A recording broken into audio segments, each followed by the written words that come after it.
Mr. Blood number 1989, and this is going to be my review for TNA Impact on January 28th, 2010. Now, in the beginning, we have a great video package highlighting last week's screwjob and AJ's heel direction. We then hear Hogan say that Foley needs to be given an equal chance like everybody else. And Foley says that he never even touched Eric Bischoff, which surprised me. I wasn't expecting that. Why did Eric feel like he had to lie? Like he really must feel that threatened by Foley, or must like really not want to have him here in the company. And I think it's a great storyline between him and Cactus. Then we see Bubba the Love Sponge and Double J, arriving for their Hogan meeting. Next, Anderson cuts a great promo, and I really think that he's natural on the mic. Like he's just so freaking natural, and it's a shame that so many guys that have such a ring ability like Shelton Benjamin and a couple other have like zero mic skills, but his mic skills are great. We see some bracket graphic promoting a star-studded tournament. It's a weird name and has like a casino design. And the first match for it is Desmond Wolfe versus Val Penis, aka Sean Morty. And we see Desmond win, which automatically makes it a mark-out moment for me, because I thought we were going to continue to see Sean Morty being shoved down our throats and pushing the roster to the bottom. But no, we don't see that. We see Sean Morton lose here to the Tower of London, so I was great. And Desmond Wolfe advances to Against All Odds. People say that TNA doesn't listen to the fans, which, I mean, I kind of disagree, because in the next segment we saw Jeff Jarrett return as a face. He apologizes to Hogan and sets himself up in the main event against Anderson. And I was already looking forward to this match. TNA has done a good job of promoting the main events pretty early. The main event for the Impact show pretty early in the night, so that's good. Here we're going to get a unique mix-up, and it's Jeff return to the ring since like late June, early July. So great segment there. Another highlight of the screw job, and then AJ Flair and a very sexy blonde. And I love this segment. AJ was like taking suits for his vacation because he's gonna have 30 days off or something, and it was just great. I'm loving the new AJ.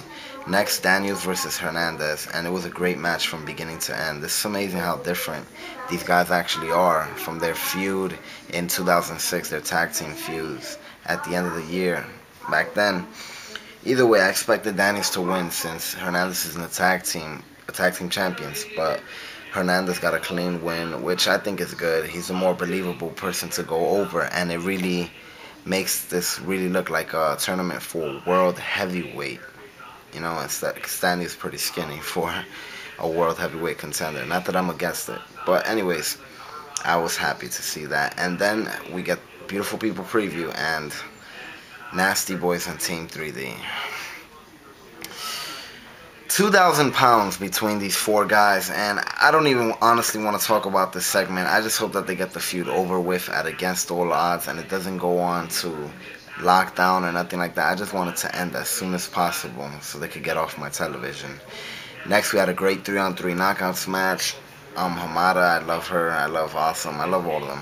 Either way, I like that they finally have a new attire for Tara. Makes her more interesting as a champ to me, and I was surprised to see Beautiful People win.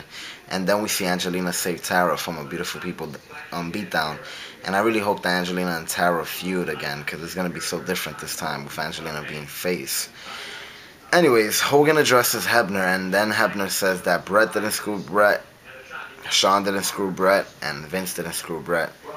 He screwed Brett, and he also screwed Kurt for the money because of what Flair gave him. Now, I think Hebner has great promo skills, just want to put that out there, and he gets suspended by Hogan. And then Hogan and Kurt Angle discuss what happened last week, and they shake hands. Then Angle gets attacked by the Band, which I was surprised to see. I didn't expect them to see them back on television after them getting kicked out last week. I really didn't. Next, we had an X Division 3-on-3, which was so close to the main event, which was surprising to me. Usually the X Divisions kick off the show and have no meaning on whatsoever on the card, but here we get it, the second to main event, which was great. It was 4 minutes of straight, like total non-stop X Division action. Yes, it was like basically spots after spots, but it's the X Division, man. These guys were fast, it was great, it did its job, and then Kendrick stole the victory from the Motor City Machine Guns, even though they were on the same team. And then the Invasion comes out, and they convince Terry to let Doug use his briefcase, which he cashes in with his rolling German suplex and beats Amazing Red. Amazing Red had a nice run dating from 2 weeks, I believe, before Bound for Glory, and all the way till now, which is great. And now Williams' reign begins. I'm a big fan of Williams, and I think he'll mix up great against almost anyone on the roster. So expect to see some great X Division matches pretty soon if he holds on to the title. Then Bischoff and Foley are talking, conversating a very funny story about Foley's son and some piece of crap and playpen, I don't know. And then Eric mentions JB and Abyss, which makes Foley think twice about his comments about not wanting to work for Eric Bischoff, and I think that was very smart to bring JB back into play that way. And I really liked that segment. I think it was a good idea. I didn't expect that. Then we see Bischoff tell AJ that he does have a match at Against All Odds, which I'm very excited to find out who it is. I'm not going to read the comments for this video probably, because now that I said that, people are probably going to spoil it, since people probably already know. Either way, I'm loving all the segments with Bischoff, AJ, or Flair. Flair looks like he's really into his promos and his segments. He doesn't look like he's just collecting a check, which is what he looked like he was doing on January 4th. So I'm glad that that's not the case now. And AJ is becoming a more and more interesting character week after week, in my opinion. Anderson played the crowd great as he was coming out, just mocking them and stuff like that. He looks like a star. Like, he carries so much charisma when he walks around. He really looks like he's on that next level. And then I was looking forward to hearing Jarrett's music, but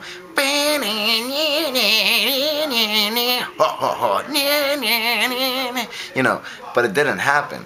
That's not what happened. You hear no music at all, and you just see him like playing the crowd. It was like, it was just funny. Like, it felt weird, and it turns out Eric Bischoff cut his music like completely.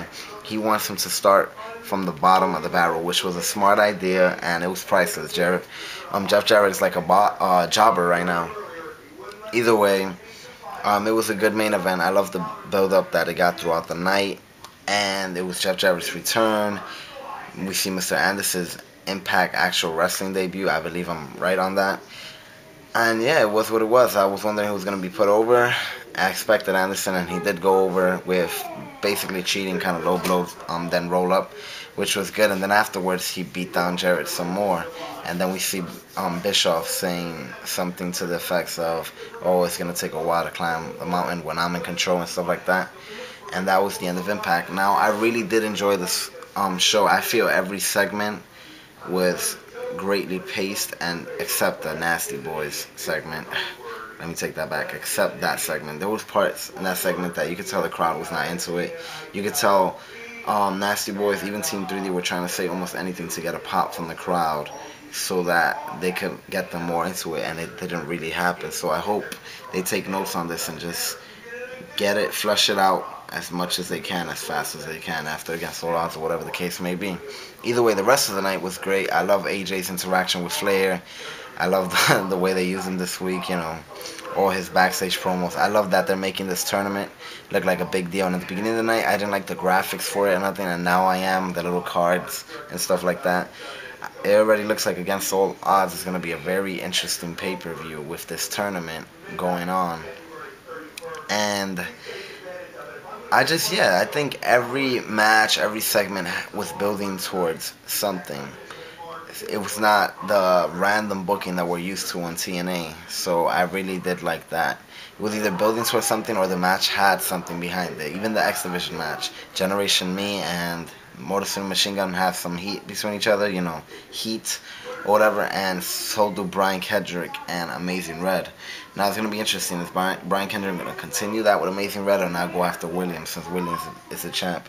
Who knows? Either way, great Impact. I love the pacing. Now, some things that happened during the week. Rob Terry has won the Global Championship from Eric Young in the UK. Now, I didn't expect this to happen, especially to go to Rob Terry. But now it looks official that World Elite has been closed out or whatever. They're no longer a group. But Eric did say that he's only going to defend it on American soil. So let's see what happens. Now, maybe we'll see Eric demand a rematch or something like that. And Eric Bischoff says, none of this out-of-state crap. We're going to do it here in America. And then they can really finally give credibility to that belt to make it the second, hand belt. Now, also, Rob Van Dam in some kind of interview today said that he probably will end up in TNA wrestling eventually. All that he's been saying lately is that he does not want to go back to a full-time schedule with the WWE and all this stuff. And he talks that Hogan keeps bothering him to come, so he'll probably will join eventually. And I think he'll enjoy his time there, and we'll see some great matches.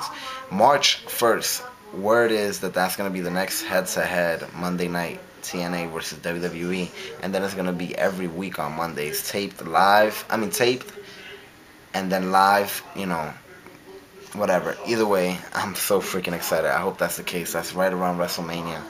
It's gonna be freaking awesome. Now they've been building up against all odds as the road to lockdown begins. So I think TNA is smart by doing something like that, making lockdown look like a pay-per-view where the title match there is really important, that the build-up is going to start all the way from 2 pay-per-views before that, kind of like WrestleMania does with the Royal Rumble. So I think that was a smart idea there.